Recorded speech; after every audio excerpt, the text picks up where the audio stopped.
Nous te magnifions, notre Rédempteur, notre Seigneur, Maître souverain, Jésus-Christ.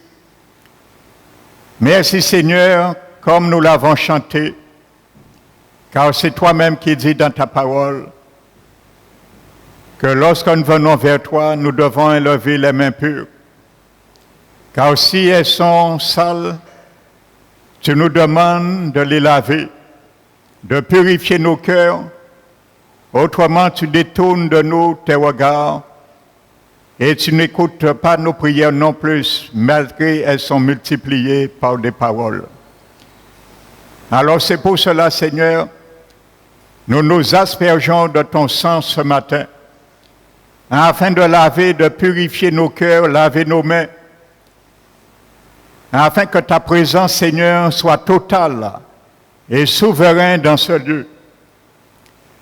Je te bénis, je te glorifie, Seigneur, pour puiser encore dans la science de ta connaissance et dans ton onction, Seigneur, fraîche, que je m'approprie ce matin qui vient de ta part, afin que tu mettes les paroles dans ma bouche, Seigneur.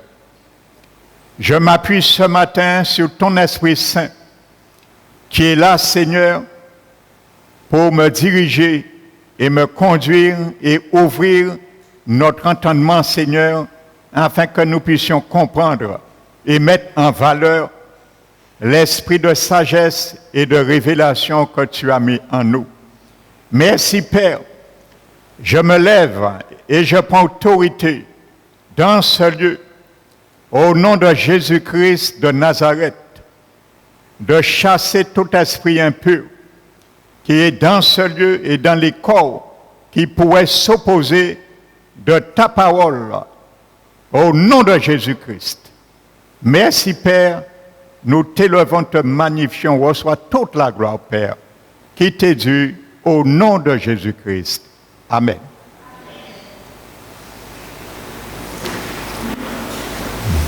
Je vous salue, frères et sœurs,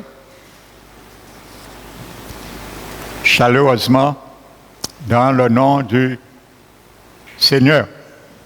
Amen. Donc, je vais continuer. Amen. Donc, s'il y a des visiteurs parmi nous, soyez les bienvenus. Alléluia. Donc, avant de continuer,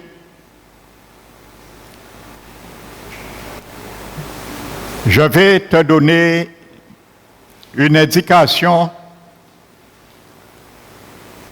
et je te conseillerai de l'écrire pour ne pas l'oublier. Amen.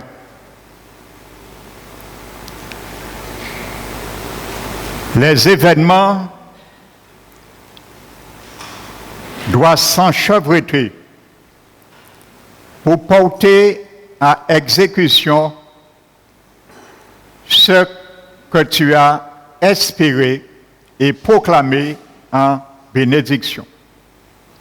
Amen. Donc il y aura des événements au cours du délai de l'accomplissement qui vont s'enchevêtrer pour porter à exécution ce que tu as espéré et proclamé en bénédiction. Car il faut qu'elle s'accomplisse. Elle n'est point menteuse. Alléluia. Amen. Donc je disais dimanche dernier, je reprends pour continuer, que dans le Nouveau Testament, le mot qui est traduit par confession, c'est le mot grec homologia. Amen. Et je le répète, cela veut dire la même chose. Amen. Donc la confession biblique consiste à dire ce que Dieu a dit. Amen. Ne dis pas ce que le diable a dit. Trop d'enfants du Seigneur confessent ce que le diable a dit. Et ils ne voient rien. Et ils sont déçus, et ils sont désespérés, et ils sont étonnés. Quand Jésus te dit que tes enfants, je n'ai pas changé de message, je m'adresse au papa et aux mamans. Alléluia. Et aussi aux enfants parce que tu seras maman et papa un jour enfant aussi. Alors ce message te concerne aussi. Amen. Quand la parole de Dieu te dit que tes enfants sont l'héritage, plutôt que l'homme de bien a comme héritier les enfants des enfants. Ne dis pas, ne confesse pas qu'il y a un mauvais héritage. Parce que ça, c'est la confession du diable. Si l'Éternel te dit que tes enfants seront la tête et non la queue, confesse-le. Ne dis pas, ouais, mais il est toujours dernier. Ça, c'est la confession du diable. Et c'est pour ça qu'ils seront toujours derniers. Parce que tu ne confesses pas ce que dit la parole de Dieu. Amen. Alléluia. Si tu veux voir tes enfants, tes petits-enfants y arriver, sauvés, il faut que je te prêche avec sévérité, papa et maman, pour que tu le comprennes, afin que ça rentre. Alléluia. Parce que trop enfants du Seigneur prennent la parole de Dieu à la légère. Je ne suis pas établi ici pour prêcher à la légère. Alléluia. C'est pour la parole de Dieu puisse rentrer dans notre esprit et le mettre en application. C'est l'objectif de l'évangile, de la parole de Dieu. Amen. Donc, si ça veut dire que tu consistes à dire ce que Dieu a dit. Alléluia. Lorsque tu dis ce que Dieu a dit, on te dit tu es un prétentieux. C'est le diable qui te dit de dire ça. Parce qu'il sait si tu confesses ce que Dieu a dit, tu as avantage dans son camp. Amen. Alléluia. Donc si cela correspond à ce que Dieu a dit face à ta situation, alors tu verras de grandes choses. Alléluia. Et je veux que tu vois de grandes choses. Je veux que je vois de grandes choses dans la vie de mes enfants, dans la vie de mes petits-enfants, dans la vie de tes enfants, de tes petits-enfants. Parce que le Seigneur le souhaite aussi. Le Seigneur t'a fait pour tes enfants qui souhaitent qu'ils soient en bonne santé et prospèrent aussi comme prospère l'état de leur âme. Alléluia. Ne confesse pas l'inverse. L'inverse de la confession de Dieu vient du diable. Amen. Donc de ce fait, sache que la parole de Dieu, je ne t'apprends rien, mon frère, ma soeur, la parole de Dieu est souvent appelée une semence également. Car n'oublie pas, lorsque tu bénis, c'est les paroles de Dieu que tu prononces. Amen. Donc une semence. Et le mot à la racine du mot semence, en grec, c'est spéo. Amen. Et ce mot a donné le mot spore au sperme. Et c'est là sorti le mot spermatozoïde en français. Donc ça prouve bien que la parole de Dieu est un progéniteur, une progénitrice. Elle crée, elle enfante. Elle l'amène à vie. Elle l'amène à existence. Alléluia. Et c'est la méthode divine pour produire ou susciter la vie. Et sa parole. Amen. Vous savez, chaque semence, la Bible dit que Dieu, lorsqu'il a fait la végétation, les fruits, les arbres, il a décrété que chaque arbre, semence produit leurs fruits selon leur espèce. Et c'est ça que je te disais dimanche dernier. Dans chaque semence, il y a un code génétique qui est imprimé, qui est invisible, mais qui est là. C'est Dieu qui l'a imprimé. Amen. Et la parole de Dieu possède ce code génétique parce que la parole de Dieu, elle est esprit et vie. Esprit, on ne la voit pas. Et vie, elle donne le fruit selon son espèce. Alléluia. L'apôtre Pierre nous dit, dans 1 Pierre, chapitre 2, « Mais vous n'avez pas été régénérés avec une semence corruptible. » Semence. Sperma.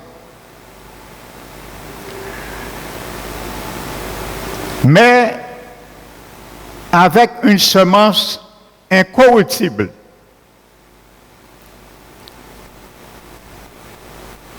La parole vivante et permanente de Dieu. Alléluia. Dont la parole a été une semence de régénération pour notre salut. Dont l'espèce que cette semence de régénération portera, c'est quoi? La régénération. Alléluia. Et c'est ça qui a fait de nous. Donc je crois que tu es le mieux placé que quiconque de le croire. Le jour où tu as accepté Jésus, c'est la parole de Dieu. Tu as accepté. La semence qui est rentrée en toi a porté le fruit de la régénération et tu nais de nouveau. Alléluia. Donc, voici une preuve concrète que la parole de Dieu, elle s'accomplit et elle est incorruptible, elle n'est point menteuse. Alors, tout ce qui va suivre, tu dois le croire aussi. Alléluia. Parce que c'est la même semence que je vais prêcher. Alléluia. La parole aussi est une semence de purification, dont l'espèce qu'elle doit porter sera aussi la purification. Je vous disais 1 Pierre 1, verset 23. La parole, elle purifie. Notez Jean 15, verset 3. La parole a aussi la semence pour amener le fruit à la maturité. L'espèce de la semence s'est ramenée à maturité. Matthieu 13, 23.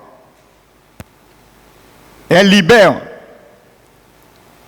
Jean 8, verset 31 32. La parole guérit. Psaume 107, verset 20. La parole de Dieu nous dit dans le Psaume 107, verset 20. Alléluia. Les insensés, dans leur conduite coupable et leur iniquité, se sont rendus malheureux. Pourquoi? Parce que leur âme avait en horreur toute nourriture. Amen. Toute nourriture. Et ils cheminaient et touchaient déjà la porte de la mort. Mais dans leur détresse, ils crièrent à Dieu. Et l'Éternel les délivre de leur angoisse. Il envoya sa parole et les guérit. Alléluia. Qu'est-ce qu'il envoie? Une semence. Et cette semence, c'était une semence qui doit produire, selon son espèce, la guérison. Il envoie la parole, l'espèce de guérison, et la parole les guérit. Alléluia. Il envoya la parole. Quand Jésus prêchait, il semait. Alléluia. Et il nous a illustré ça merveilleusement dans la parabole du semeur. Alléluia. Il sème. La parole est une semence.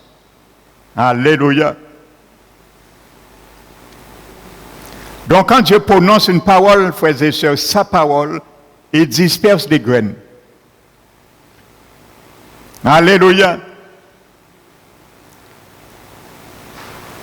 Soit un bon papa et maman, soit un bon laboureur, jardinier pour le Seigneur. Parce qu'il t'a donné des graines. Ne laisse pas les graines dans ton cœur, dans ce grenier. Prends-les et sème-les sur tes enfants. Sème-les sur tes petits-enfants. Et ils vont germer. Parce que c'est une semence incorruptible. Alléluia. Donc, quand le Seigneur, Dieu parle, il prononce sa parole et disperse des graines qui germeront pour porter du fruit. Alléluia. Amen. Donc nous devons dire ce que Dieu a dit. Alléluia. Il portera du fruit. Parce que la parole de Dieu ne meurt jamais. N'oublie jamais ça. Dans Corinthiens chapitre 2, l'apôtre Paul dit, grâce soit rendue à Dieu qui nous fait toujours triompher en Jésus-Christ et qui répand par nous et en tout lieu l'odeur de sa connaissance. Jésus a besoin de toi, maman, papa, pour répandre sa semence. Il ne veut pas le faire lui-même. Il veut, c'est toi qui le fais. Alléluia. Grâce soit rendue à Dieu, qui nous fait toujours triompher et qui répand par nous. Alléluia. C'est ton devoir. Alléluia. Et en tout lieu, l'odeur de sa connaissance. Et il dit, vous êtes manifestement pour Dieu.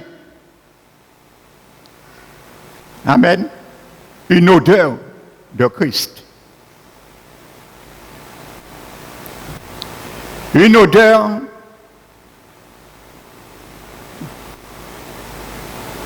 un parfum plutôt. Parmi ceux qui sont sauvés et ceux qui périssent, une odeur de vie donnant la vie pour certains et pour d'autres une odeur de mort donnant la mort. Et qui peut être à la hauteur d'une telle chose. Alléluia.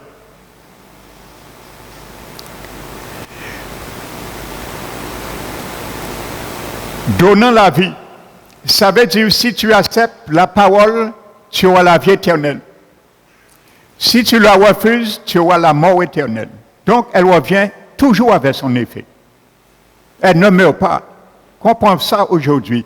La parole de Dieu, c'est une semence incorruptible. C'est clair, ça ne meurt pas. Elle doit revenir avec son effet.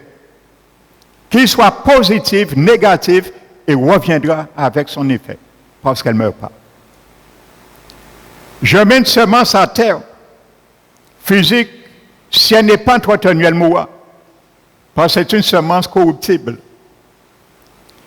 Mais la parole de Dieu, peu importe où qu'elle tombe, elle ne meurt pas, elle portera un fruit. Si c'est un fruit pour la vie, elle donnera la vie. Si c'est pour un fruit pour la mort, elle donnera la mort. Alléluia. Amen. Donc quand tu as semé, mon frère, ma soeur, attends-toi au fruit. Alléluia. Mais il faut savoir arroser aussi la semence. Et c'est l'échec de beaucoup parmi le peuple de Dieu.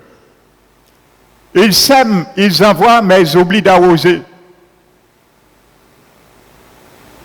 Donc si tu n'arroses pas, comment Dieu va faire croître?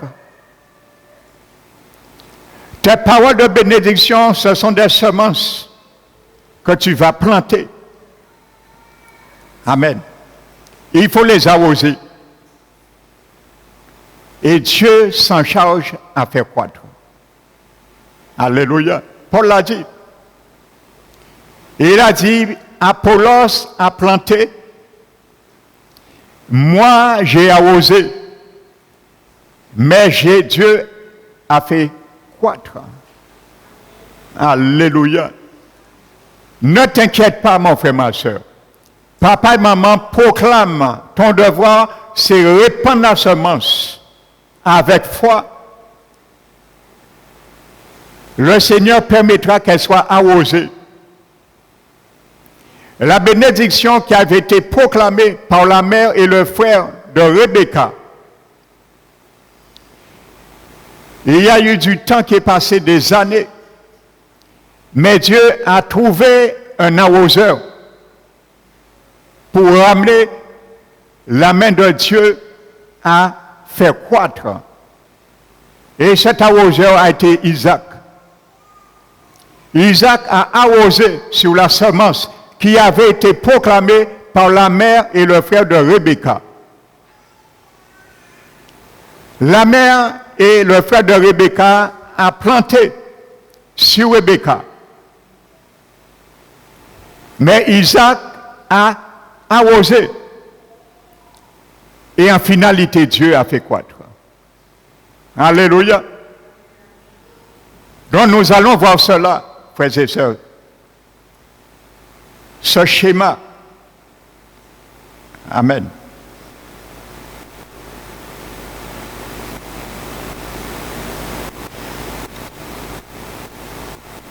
Donc, l'Éternel disperse des graines qui germeront pour porter du fruit.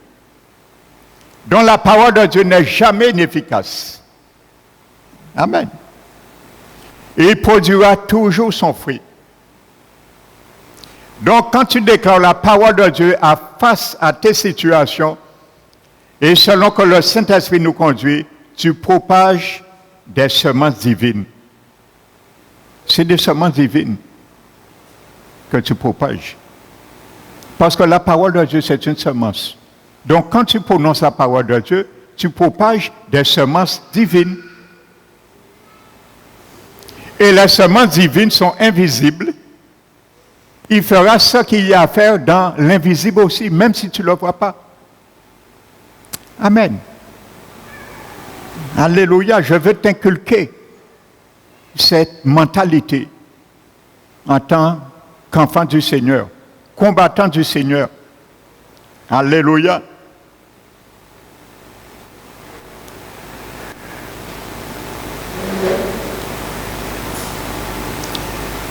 Prenons Job, le chapitre 22.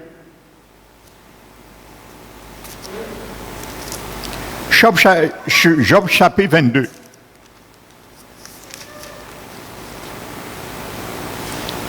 Verset 28.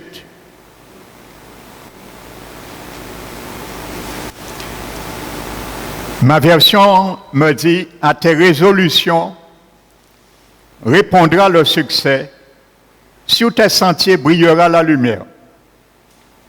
Je vais te donner la traduction de l'hébreu. Alléluia. La Bible hébreu. Il est marqué, si tu prends une décision, elle se réalisera pour toi. Littéralement, voici l'original. Si tu prends une décision, elle se réalisera pour toi. C'est Dieu qui a dit ça. Amen. Et le mot décision, dans la Bible, bien souvent est traduit par décret.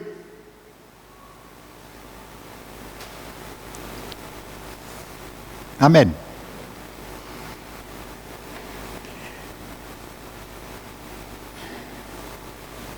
Est traduit par décret. Alléluia.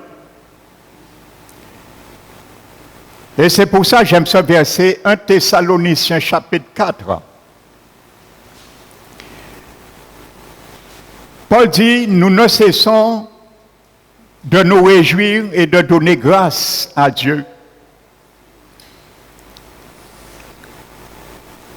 de ce que pour vous qui avez, ayant reçu la parole,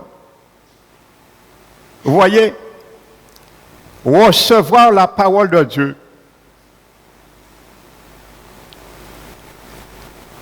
que vous avez fait entendre, vous les avez reçus, non venant des hommes, mais comme celle qu'elle est véritablement, la parole de Dieu, la semence, et qui agit en vous puissamment, vous qui croyez. Et il y a beaucoup, nous ne voyons rien parce que nous ne croyons pas à l'effet de la parole qui est une semence et qui doit fructifier dans nos situations que nous allons proclamer. Et qui agit en nous puissamment qui croyons. Amen. Voici la loi de la semence de Dieu. Voici la loi de la productivité de Dieu. La méthode divine. Il faut croire que la parole de Dieu, quand tu confesses, a une puissance. Et cette puissance est en toi et en moi. Et qui agira si tu crois. Alléluia. Parce que comme c'est une semence divine, elle agira en mettant ta foi comme la foi de Dieu.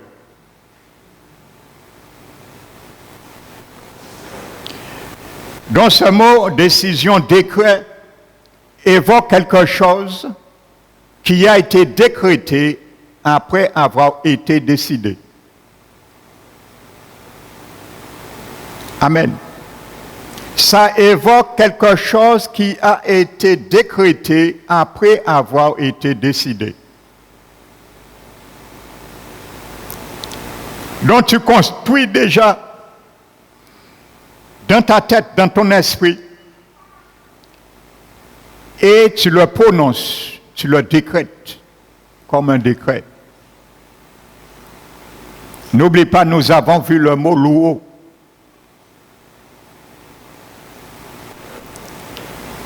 Prononcer et déterminer.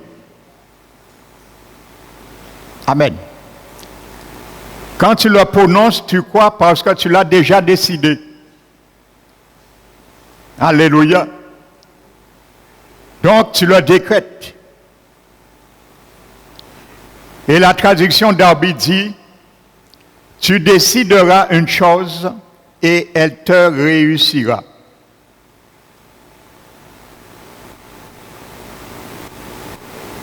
Amen. Pour ceux et celles qui pensent que proclamer la parole avec foi, c'est la prétention ou l'orgueil. Tu décideras une chose et elle te réussira. Amen.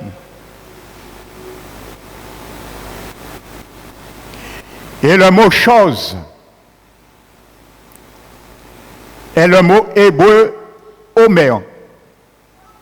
Et je t'explique qu'est-ce que ça veut dire le mot omer dans ce verset. Ça signifie une parole, un commandement et une promesse. Alléluia. Donc ce texte peut être traduit, tu décréteras ou déclareras une parole. Et nous avons vu, c'est une semence. Alléluia. Tu décréteras une parole, un décret. Je vais prendre un exemple tout à l'heure avec toi pour voir un combat dans le monde spirituel entre deux décrets. Un décret de Dieu et un décret du diable. Et nous allons voir lequel des décrets qui a affaibli l'autre. Lequel des décrets qui est resté debout et lequel qui est resté assis dans le combat. Alléluia.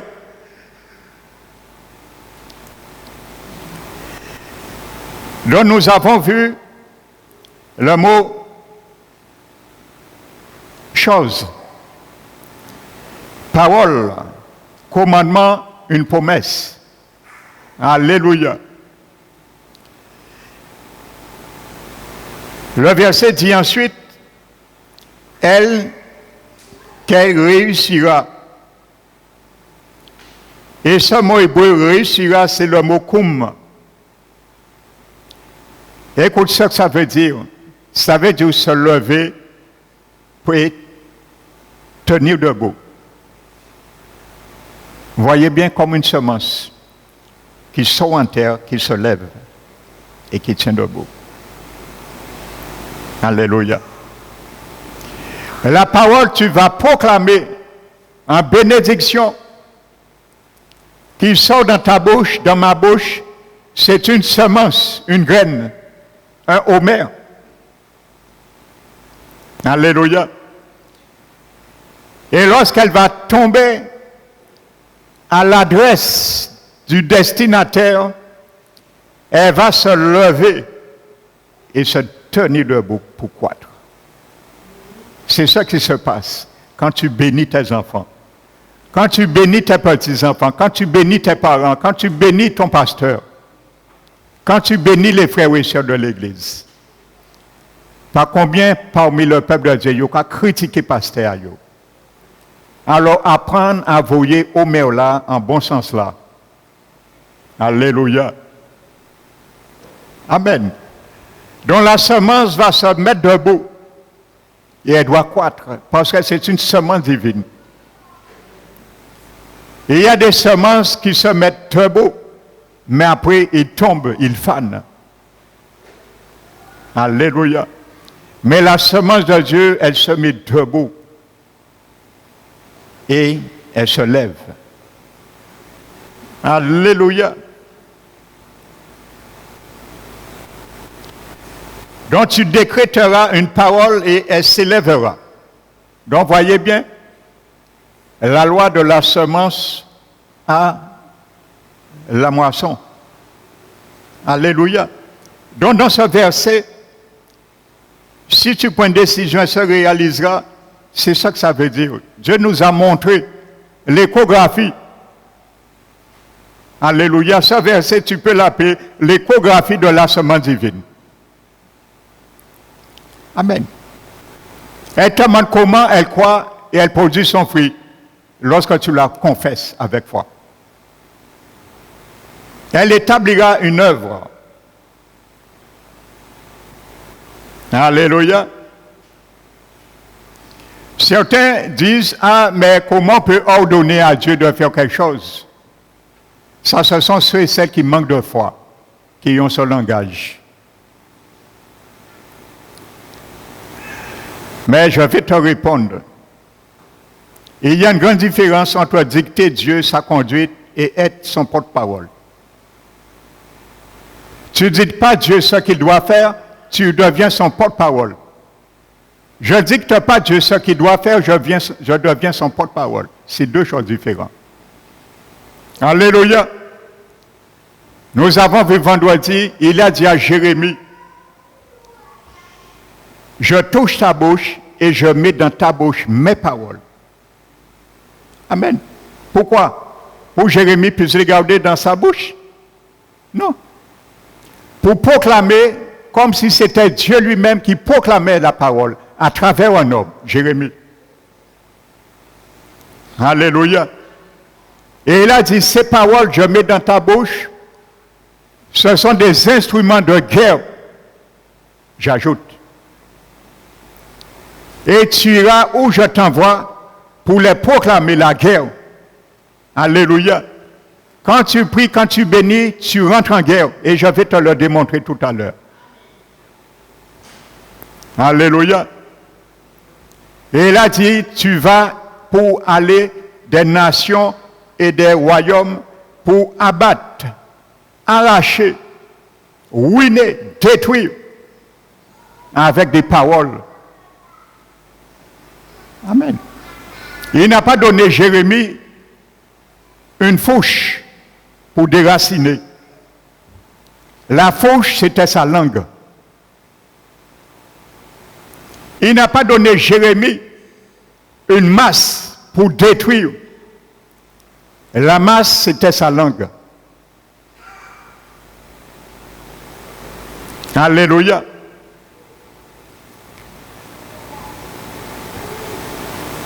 Donc, comprends-le, frères et sœurs. Tu rentres en combat. La prière, c'est rentrer en combat.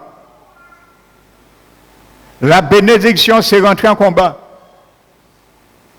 Parce que l'ennemi fera tout son possible d'arrêter la bénédiction, la semence, pour qu'elle ne soit pas arrosée. Alléluia.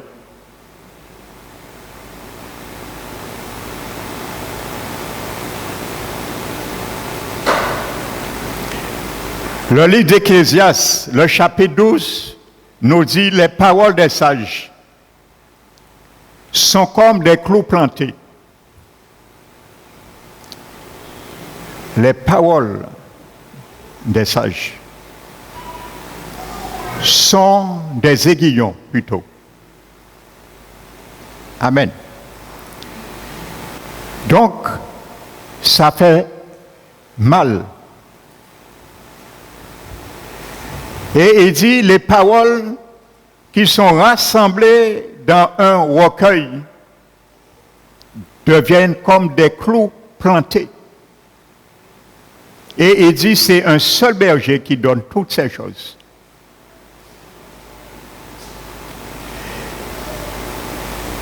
Quand tu décides, avant de décréter, comme nous venons de le voir, tu prends les paroles, c'est comme des clous, et tu construis déjà dans ton esprit. Et quand c'est construit, maintenant, tu le prononces et tu décrètes la chose. Amen. Tel un clou est fait pour maintenir stable un tableau ou une feuille de papier. C'est la même réalité. Les paroles de Dieu te permettent de bien construire et d'être stable dans tes paroles que tu vas décréter, sans douter. Elles deviennent comme des clous plantés. Les paroles, encore paroles. Alléluia.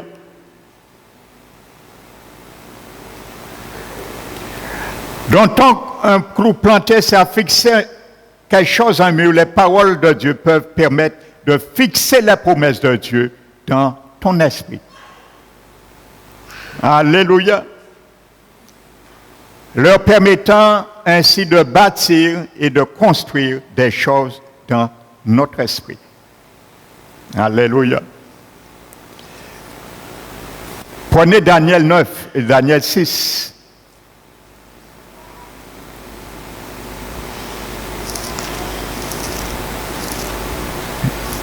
J'ai exploité un peu cela vendredi. Et nous avons prié sur cela. Vous savez, le prophète Daniel, la Bible nous dit, il était en esclavage avec la tribu de Juda.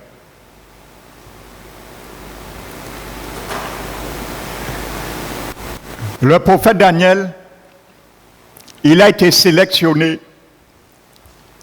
parmi les 120 satrapes que le roi Babylone a sélectionnées pour faire respecter un peu dans tous les lieux de son royaume. Et il a mis 3 chefs pour diriger ces 120 satrapes. Et parmi les 3 chefs, dont était Daniel, il a choisi Daniel comme celui qui était au-dessus, leur chef. Mais vous savez, ces satrapes, rivaux de Daniel, ont orchestré quelque chose par jalousie et ils ont demandé, ils ont été persuadés le roi, qui était Darius, persuadé de faire écrire un décret. Pendant 30 jours, personne n'aura le droit de prier à aucun d'autre Dieu et à aucun homme, sinon à Darius seulement. Amen. Pourquoi? Parce qu'il savait Daniel prier 3 fois par jour. Amen. La Bible nous dit, Daniel, quand Daniel a entendu que le décret a été écrit, Isaac, après des années de mariage avec Rebecca, nous avons vu, il a fallu 20 années pour que la bénédiction s'accomplisse. Donc Isaac, c'est pas venu 1er, 2e, 3e, 4e année. Isaac a dû déceler qu'il y avait une complication. Et il y avait, comme je disais, une sorte de malédiction, donc il fallait déceler cela. Et bien souvent, quand la bénédiction tarde, nous baissons les bras et nous abandonnons. Parce que nous arrêtons, nous ne voulons pas les déceler, la cause qui bloque. Parce qu'il y a une bénédiction, mais il peut y avoir des choses qui bloquent. Mais ça ne veut pas dire parce que la chose est bloquée, la chose sera caduque. Parce que c'est une semence, quand elle vient de Dieu, elle doit s'accomplir. Amen. Donc, je dis Isaac, à un moment donné, a vu le décret qui avait été écrit.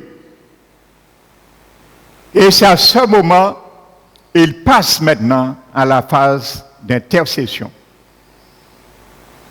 Amen.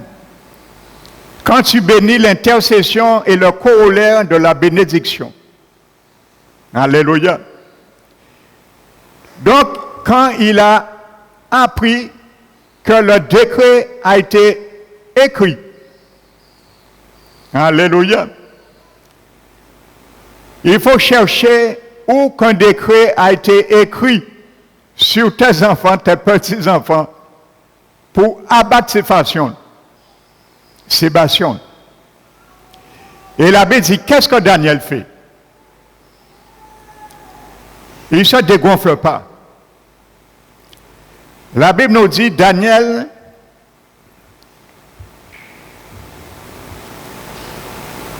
se rentre dans sa maison.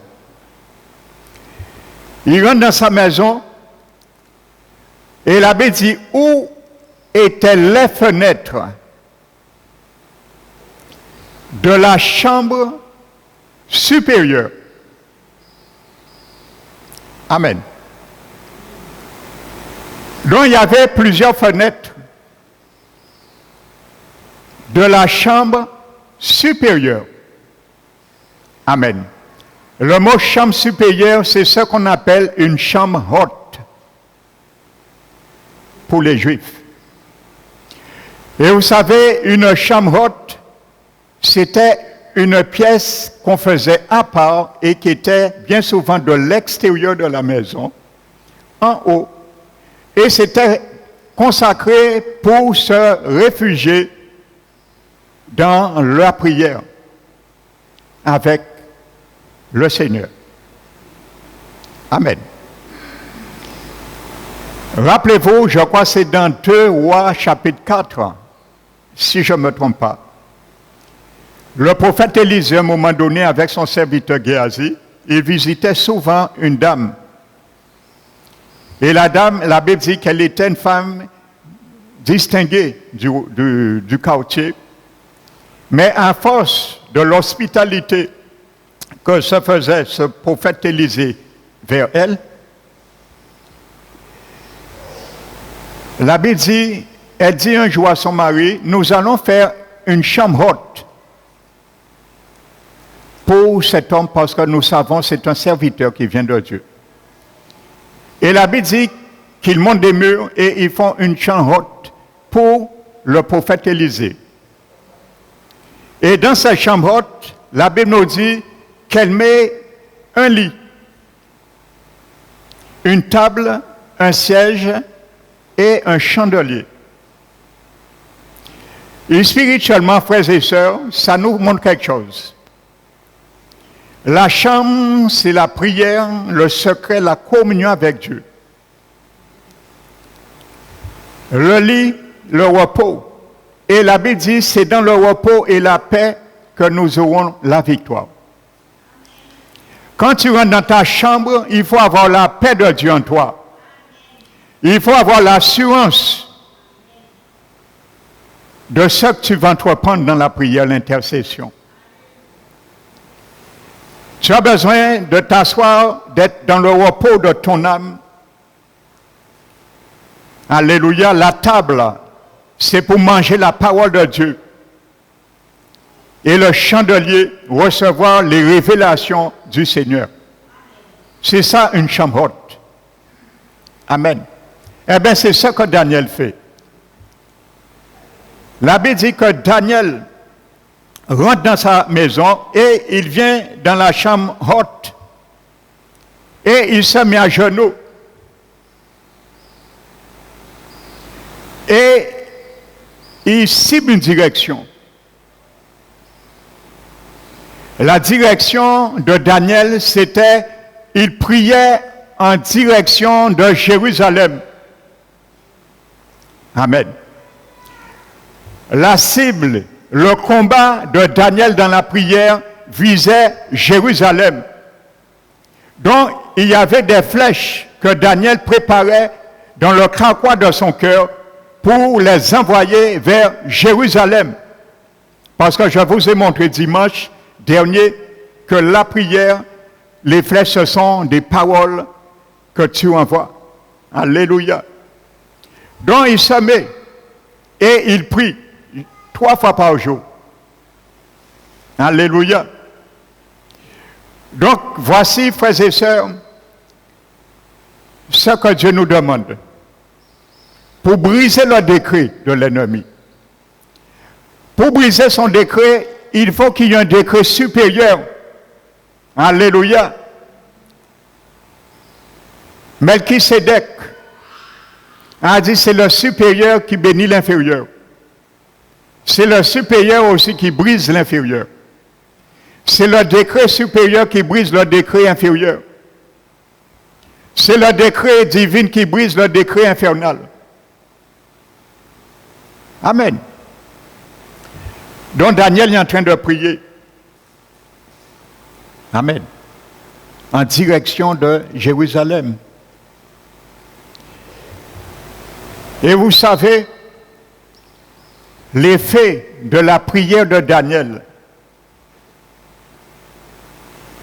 l'effet de la semence, les graines que Daniel a envoyées en la direction de Jérusalem,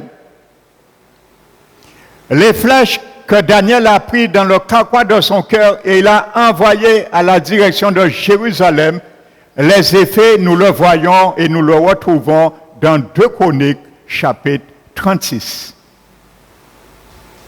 Alléluia. 2 Chroniques, chapitre 36.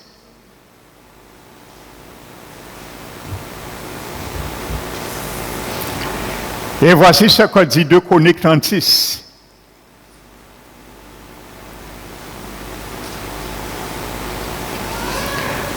Afin que s'accomplit, il y a un afin que s'accomplit dans les paroles de bénédiction que tu proclames. Il y a toujours un afin que s'accomplit. Dis à ton frère, ta soeur, à ton côté, il y aura un afin de s'accomplir un jour.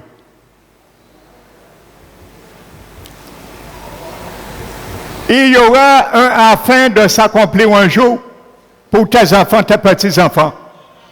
Confesse-le. Décrète-le. C'est un décret. Tu as le droit de décréter.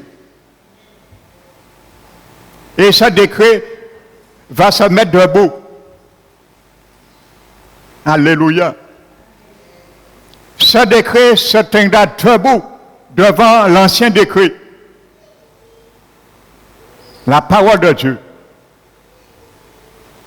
Amen.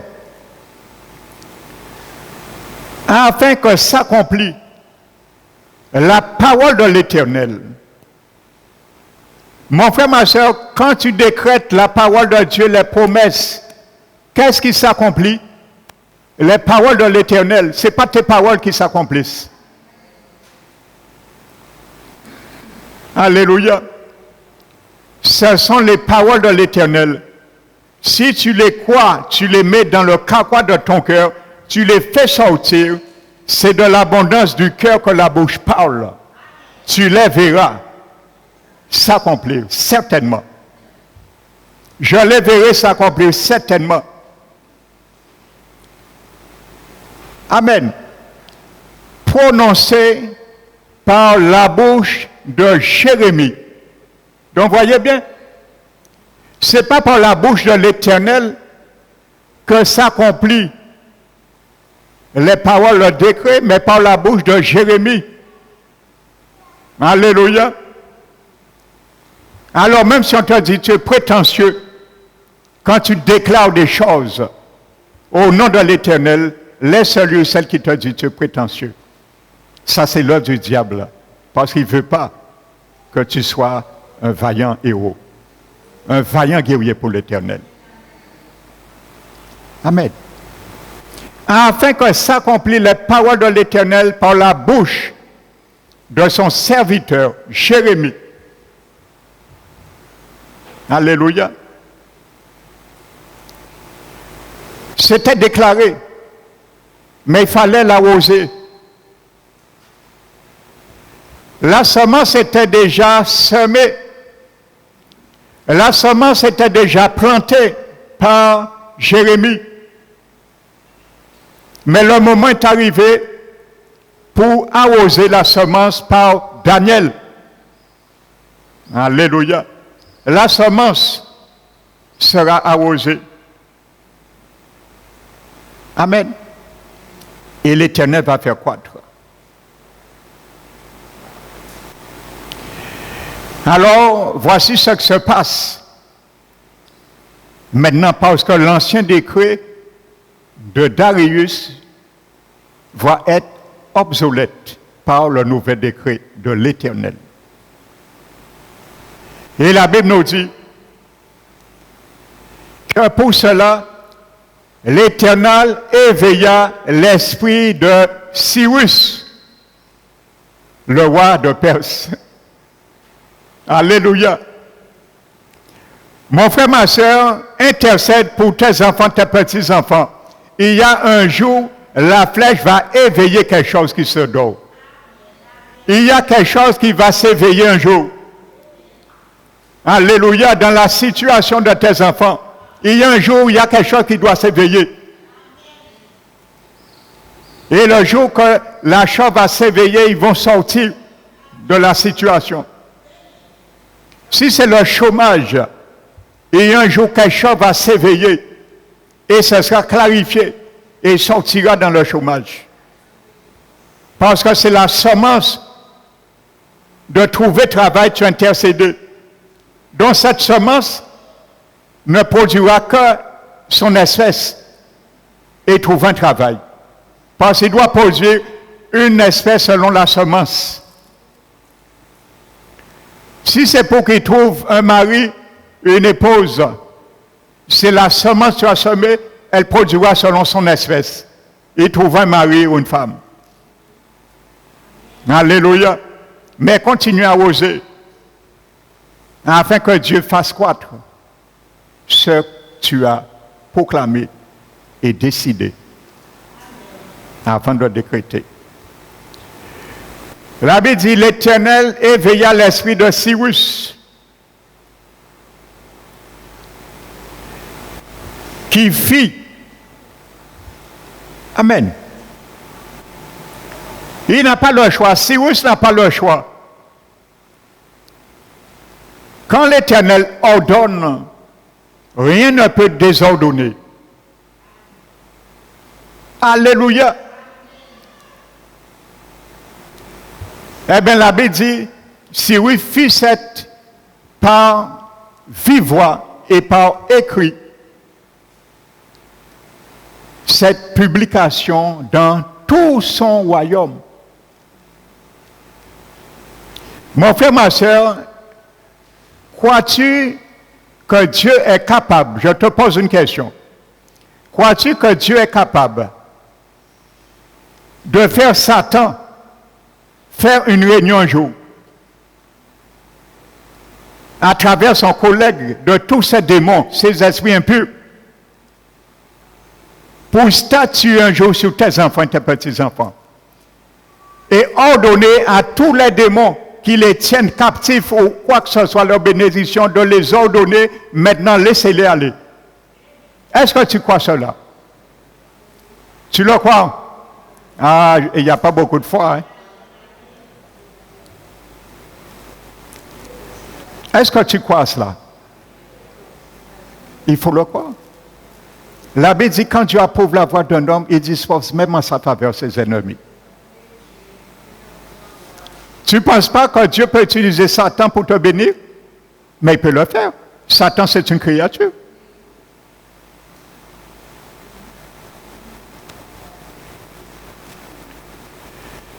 Alléluia.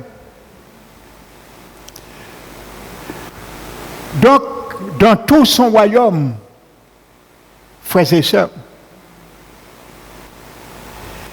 et voici le décret. Il dit, moi Cyrus, roi de Perse, Amen, l'Éternel, le Dieu des cieux, m'a donné tous les royaumes. Ça ne vous fait pas penser quelque chose?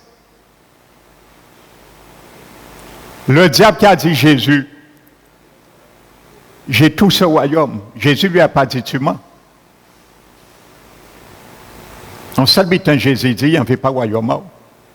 Parce qu'un qui prend bien ton main, on passe à ça. Il y a un qui est brisé, il y a un qui est remplacé. Parce que je suis la pierre qui sort sans le secours d'aucune main et qui brisera ton royaume. Il parlait de la deuxième venue de Jésus, après les 7 années. Il brisera le dernier royaume qui sera la réminence de ce royaume. Alléluia. Donc la Bible dit, le décret dit, moi Cyrus, roi de Perse, le Dieu des cieux m'a donné tous les royaumes de la terre et il m'a ordonné, commandé, ta parole de bénédiction, ton intercession commande quelque chose dans le monde spirituel. Tu ne le sais pas. Il m'a commandé de lui bâtir une maison. Où? À Jérusalem, en Juda. Vers quelle direction Daniel pointait et faisait la guerre dans sa prière? Dans quelle direction que Daniel a ouvert les fenêtres dans sa chambre haute, direction de Jérusalem. Eh bien, voici l'exaucement. Cyrus dit, l'Éternel m'a ordonné de lui bâtir une maison, pas n'importe où. Alléluia. Parce que la prière, la semence de Daniel, c'était le retour de son peuple hébreu en Jérusalem, dont la semence ne pouvait pas donner autre chose que son espèce. L'espèce, frères et sœurs, de ce que tu vas voir, sera que le fruit de ce que tu as demandé et proclamé. Alléluia. Et voici la semence que Dieu fait croître maintenant. Et il dit de les retourner à Jérusalem. Parce que c'est là la flèche est partie dans la chambre de Daniel. Alléluia. Et il dit, qui parmi vous est de son peuple? Que l'Éternel, son Dieu, soit avec lui. Descendez. Et c'était fini. Alléluia. Amen. Est-ce que tu veux un jour que les forces occultes, les forces du mal, de la méchanceté, les forces mondaines qui tiennent nos enfants, puissent dire un jour, laissez-les partir, allez, retournez, servir, cherchez votre Dieu, et que votre Dieu soit avec vous. Alléluia. L'Éternel est capable de le faire pour toi et moi. Si tu le crois, bien sûr. Mais plus souvent que rarement nous cheminons, nous pleurons. Ah, rien peut fait, rien peut fait. Cesse de confesser ce que le diable te dit de confesser. Quand tu dis rien peut fait, c'est Satan qui te dit de confesser rien peut fait. Homologia te dit de confesser ce que Dieu a dit. Alléluia. Le Seigneur t'a pas dit, papa et maman, de pleurer sans cesse.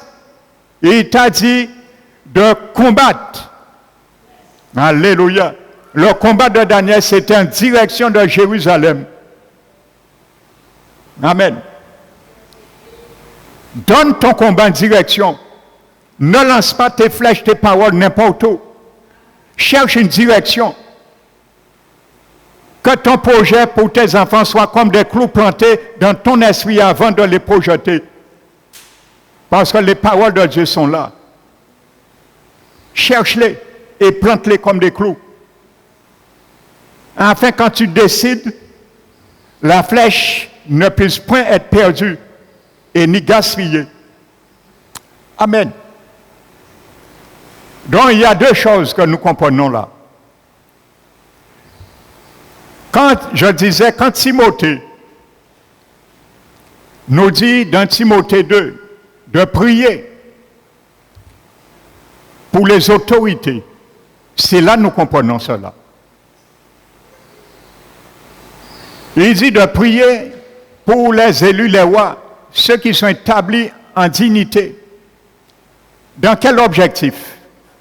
Afin que nous menions une vie paisible et tranquille, en toute honnêteté et piété. Et la Bible dit, ce qui est bon devant Dieu et agréable, qui veut que tous les hommes soient sauvés et parviennent à la connaissance de la vérité. Eh bien, c'est ce que Daniel a fait. Qu'est-ce qui s'est passé? Il y avait un mauvais gouvernement. Il y avait un mauvais roi. Nebuchadnezzar. Il était roi de Babylone. Par l'intercession de Daniel, l'Éternel a retiré Nebuchadnezzar. Il a mis Cyrus. Il a changé son royaume de Chaldéen au royaume des Perses et des Mèdes. Alléluia. Ensuite, il a retiré Darius et il a basculé son royaume et il a mis un nouveau roi, Cyrus. Et maintenant, afin que Israël mène une vie paisible et tranquille. Et à ce moment, Cyrus a obtempéré et donc il y a eu un nouveau roi et un nouveau gouvernement. Quand tu pries pour la nation, pour les élus, c'est ça qui arrive. Alléluia. Amen. Tes prières de l'Église peuvent ôter un ministre, il peut ôter un président à sa place. Il peut renverser le gouvernement, mandater, amender des lois. Mais l'Église est paresseuse aujourd'hui des derniers temps, il faut le dire. On n'aime pas prier, on n'aime pas venir en prière. Alléluia. Mais si l'Église du Seigneur se lève dans la prière, l'intercession, dans le combat, il y a beaucoup de choses qui s'est passées et changées dans la nation. Parce que l'Église a perdu son autorité devant le royaume du monde. On croit que c'est les élus qui doivent faire. Ce n'est pas les élus qui doivent faire, c'est l'Église qui doit faire en fonction pour que les élus puissent trouver favorablement la grâce de Dieu. C'est l'Église qui doit tourner le cœur des élus vers Dieu pour que Dieu les donne la sagesse de gérer la nation. Mais l'Église ne fait rien. Et c'est l'Église première qui se plaint, ouais, il y a ça, il y a ça, il y a ça. Moi, je suis certain, si l'Église se serait soulevée contre la loi de l'homosexualité, il n'y aurait pas eu cette vote. Je suis convaincu.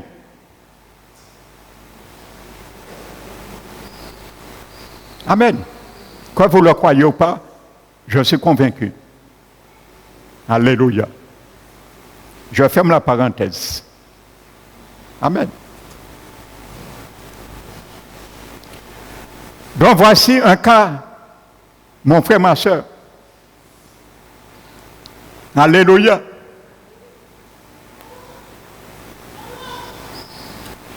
Le Seigneur,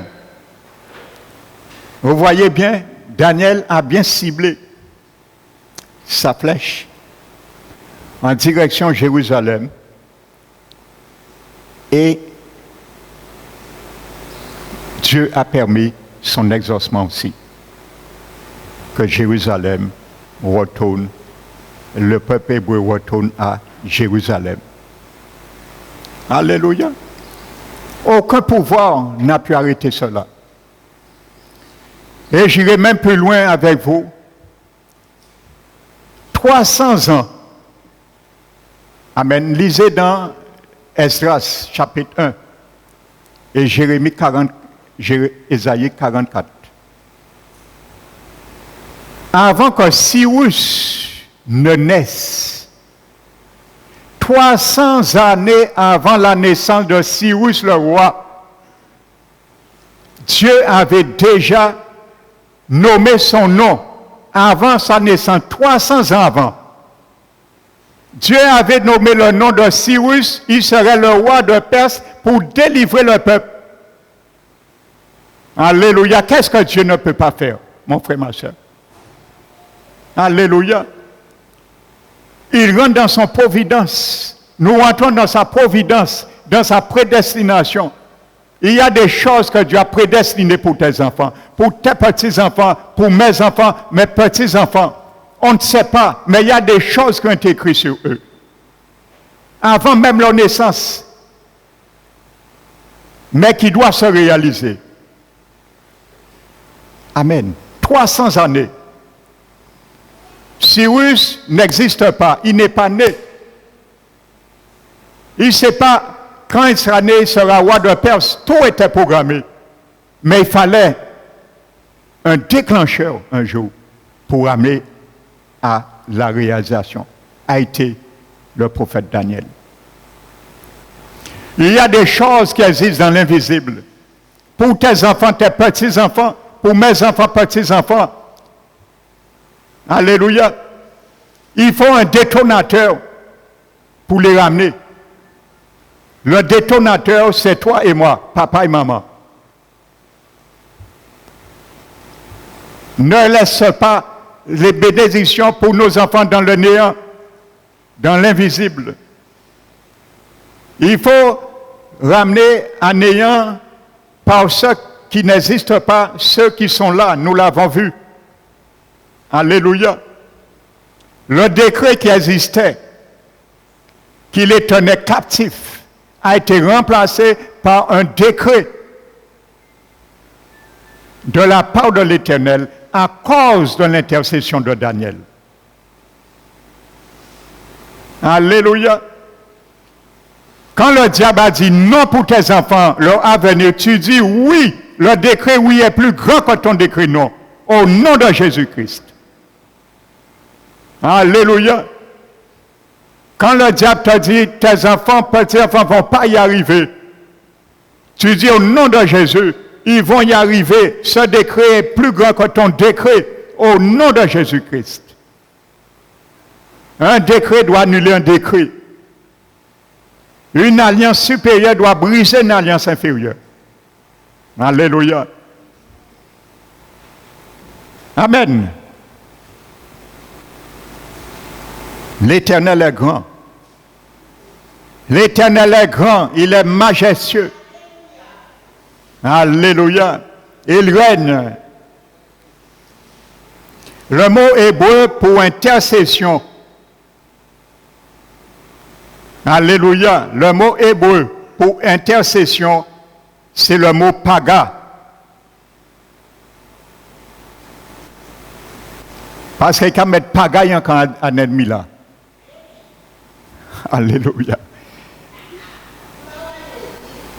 Ça signifie rencontrer. Quand tu intercèdes, tu fais une rencontre avec Dieu. Quand tu intercèdes pour quelqu'un, tu permets à ces personnes de faire une rencontre doublement avec Dieu. Le mot intercéder, intercession, en hébreu, c'est le mot paga. Ça signifie rencontrer. Donc l'intercession n'est pas essentiellement une prière que formule une personne, mais quelque chose que fait une personne au moyen de la prière. Amen. Et c'est pour cela ce mot en hébreu a fini de prendre le sens de prière. Mais la forme première de ce mot, intercession, veut dire rencontrer. Amen.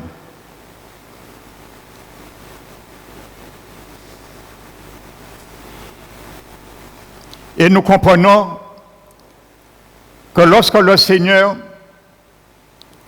s'est mis à intercéder pour nous, premièrement, il a rencontré le Dieu afin que nous puissions aussi, par son intercession, nous rencontrons Dieu pour être réconciliés. Et c'est pour ça, Paul dit dans Corinthiens 5, que Dieu est un Christ dans sa mort, réconciliant le monde avec lui. Il a intercédé pour cela. Et il nous donne maintenant le ministère de la réconciliation. Donc tu as le ministère, papa et maman, pour que tes enfants, tes petits-enfants puissent rencontrer Dieu. Quand tu intercèdes, tu fais tes enfants rencontrer Dieu. Tu fais tes enfants rencontrer leur bénédiction que Dieu a prédestinée pour eux. L'intercession. C'est ça qui s'est passé. Quand Daniel s'est mis à intercéder, il a fait que les Hébreux rencontrent Dieu dans sa miséricorde et retournent à leur pays natal, Jérusalem. Amen. N'oublie pas cela. Alléluia.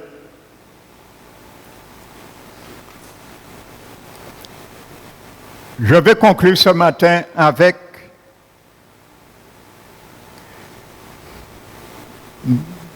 un récit de 2 rois.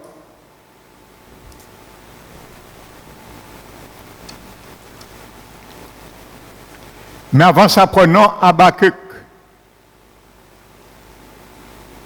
Habakkuk chapitre 2.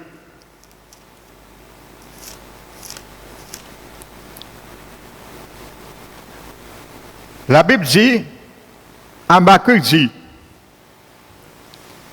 j'étais à mon poste. Il est un sentinelle. J'étais à mon poste. Papa, maman, est-ce que tu te tiens constamment à ton poste? Il y a un poste que tu dois te tenir, que je dois me tenir.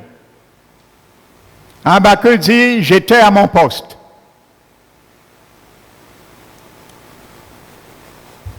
Tu veux voir les bienfaits sur la vie de tes enfants? Il y a un poste que tu dois te trouver pour cela. Parce qu'Habakkuk, il a vu les bienfaits parce qu'il était à son poste. Il n'était pas n'importe où. Nous sommes parfois partout en même temps, mais jamais à notre poste de combat. Nous nous éparpillons parfois, mais nous ne sommes pas au bon côté, nous devons être dans notre poste. Mais Habakkuk dit, j'étais à mon poste. Et dans ce poste, il se tenait dans un lieu bien précis. Et il dit, je me tenais sur la tour. Alléluia. La tour, c'est où on veillait. Je reviendrai plus tard sur cela. La tour, c'est où on montait la garde. Alléluia. Il faut être à ton poste, monter la garde pour reconnaître qu'il y a un décret qui a été écrit. Amen. Reconnaître qu'il y a un décret qui a été écrit. Ceux et celles qui ne reconnaissent pas qu'il y a des décrets qui ont été écrits, ce sont ceux qui ne sont pas dans leur poste. Amen. Et pourquoi ça? Il dit, afin que je veille. Il dit, je veille. Mais il veille pour voir ce que l'Éternel lui dirait. Amen. Il faut que nous restions à notre poste dans l'intercession. Il faut que nous restions à notre poste dans les bénédictions. Amen.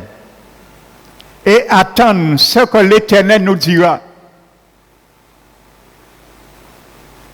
Et il dit, ce que je répliquerai aussi après mes plaintes.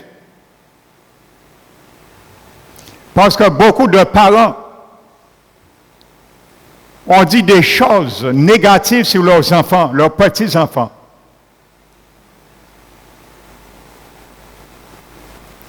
Alors maintenant, reste à ton poste et attends ce que Dieu te dit maintenant, afin que tu rectifies aussi tes plaintes. Parce que parfois, pour voir la bénédiction, il faut rectifier nos plaintes parfois. Et je vais te montrer que Jésus a été un expert dans cela. Et il a appris cette leçon à l'apôtre Pierre un jour. Comment retirer nos enfants, nos petits-enfants, sur un mauvais véhicule que nous, parents, nous-mêmes, l'aurons mis. Amen. Parfois par nos plaintes. Ah, mais si mon ça, et quand bête moi, pour ne pas dire parole en créole. Ils sont feignants. Eh bien, Timouna, toute vie, ils sont feignants. Mais comme tu l'avais dit, tu as déjà oublié. Mais tes enfants sont devenus un fainéant. Parce que c'est toi qui l'as mis sur ce chariot, papa et maman. Maintenant, Dieu te demande de rester à ton poste.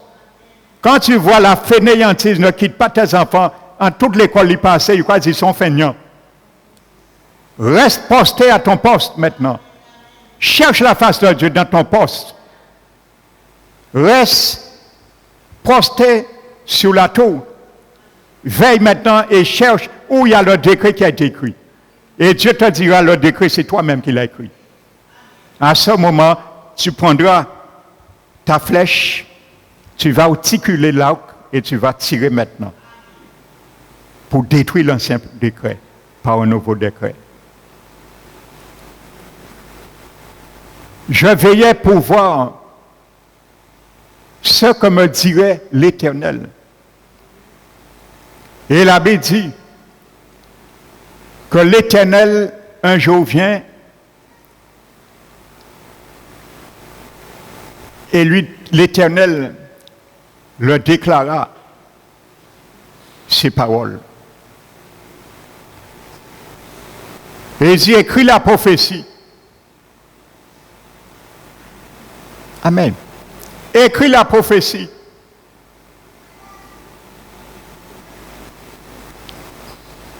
Et il dit, grave-la sur des tables.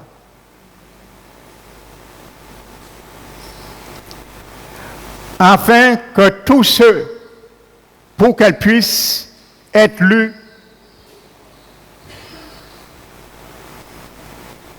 convenablement. Mais dans le texte hébreu, c'est tous ceux qui le lira puissent courir. Amen. Afin que tous ceux qui vont lire prennent connaissance puissent courir. Amen. Et l'Éternel lui dit, car c'est une prophétie dont le temps est déjà fixé. Amen. Tes paroles de bénédiction, ce sont des prophéties. La bénédiction, c'est une prophétie. Amen. L'Éternel dit à Habakkuk, c'est une prophétie dont le temps a été déjà fixé. À quel moment il va s'accomplir? C'est déjà fixé.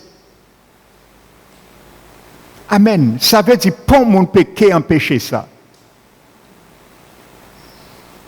Si tes paroles que tu as proclamées dans la bénédiction pour tes enfants viennent de la parole de Dieu, sache que c'est Dieu qui a parlé par ta bouche. Et la semence de Dieu est incorruptible, elle ne mourra pas. Donc, c'est une prophétie qui, le temps a été déjà fixé. Amen. Et la Bible dit, elle marche déjà vers son terme, son accomplissement, car elle ne mentira point. Alléluia. Quand tu parles bien de tes enfants, tu les bénis, la bénédiction parle déjà vers son terme, son accomplissement, et elle ne mentira pas. Si elle ne s'accomplit pas, elle a menti. Dieu a dit, elle ne mentira pas. Et c'est pour cela, il fortifie Habakkuk. Il dit, si elle tarde, par contre, elle peut tarder. Et c'est ça nous permet là. Ça fait tarder là. Nous aimons les bons dieux, mais nous si table, et capoter repas là tout chaud, tout de suite. Non. Alléluia. Il peut l'apporter tout de suite, mais il peut laisser aussi repas là refroidi. Amen. Et porter après pour nous manger. Et il dit, si elle tarde, reste Habakkuk toujours à ton poste. Continue à veiller, car elle s'accomplira. 2 fois. Elle s'accomplira. Peut-être. Amen. Elle s'accomplira certainement. C'est l'Éternel qui dit ça, Habakkuk. Elle s'accomplira certainement. Alléluia. La bénédiction. Je disais la bénédiction, le temps n'est pas un facteur pour l'accomplissement. Alléluia. Ce qui importe pour toi, tu dois arroser dessus. Arrose pour qu'elle ne meure pas. Peu importe le temps, continue à arroser. Bombarder. Où tu as remarqué, il y avait un décret, un blocage. Ce qui a mis les enfants dans cette situation, continue à bombarder. Regardez la guerre qui se passe en Ukraine et la Russie. Ça perdure parce que l'objectif n'est pas atteint pour que ça s'arrête. Tant que l'objectif n'est pas atteint, bombarde en faveur de tes enfants les lieux célestes. Bombarde l'ennemi pour qu'un jour, le moment vienne qu'il puisse abdiquer. Alléluia. Et qu'il y ait quelque chose qui éveille dans son royaume et qui puisse faire un rassemblement et dire maintenant nous allons lâcher prise. Alléluia. Qui est-ce qui a jeté Daniel, pas Daniel, Meshach, Shadrach et Abednego dans la fournaise ardente? Nebuchadnezzar. Et qui est-ce qui a dit à Meshach, Shadrach et Abednego de sortir dans la fournaise ardente? C'est Nebuchadnezzar. Celui qui a mis tes enfants dans la situation, Dieu permettra, c'est lui-même qui dit, sors dans la situation. Alléluia. Sors dans la situation. Amen. Quand la main providentielle de Dieu est sur lui, il ne peut faire que ce que Dieu lui dit de faire. Alléluia. Amen. Donc, tes paroles de bénédiction sont prophétiques. Elle s'accomplira. Continue à oser croire à cela. L'Éternel l'a dit. Il le fera. Mais tu dois être co-gérant avec lui. Tu dois être co-gérante avec elle, avec lui, pour que les choses s'accomplissent. Et il y a une histoire merveilleuse. Je ne le prendrai pas ce matin, ce serait trop long. Dimanche prochain. Pour te montrer la décision dépend de nos parents. Dieu l'a prédestinée, mais c'est nous qui pouvons la ramener à ses fruits ou la permettre de se perdre. Alléluia. La décision nous appartient. Amen. Donc que le nom du Seigneur soit béni et glorifié. Amen. Sois un Habakkuk. Reste à ton poste. Papa, maman, ce matin. Continue à veiller. Continue à prier, à intercéder. Continue à envoyer les flèches qui sortent dans ta bouche. Les paroles dans la direction où se trouvent tes enfants. Alléluia. Si dans le chômage, envoie tes flèches vers le chômage. Et le décret du chômage tombera et trouvera un travail.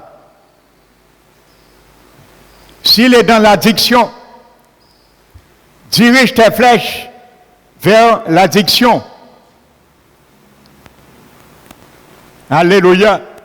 et le décret de l'addiction qui les tienne tombera un jour. Et sera remplacé par le nouvel décret qui dit qu'ils doivent avoir une haine contre toute addiction et ils seront libérés. Alléluia. Amen. La puissance de l'intercession, frères et sœurs. Amen. Ça libère. Tu ramènes une rencontre avec Dieu de la situation.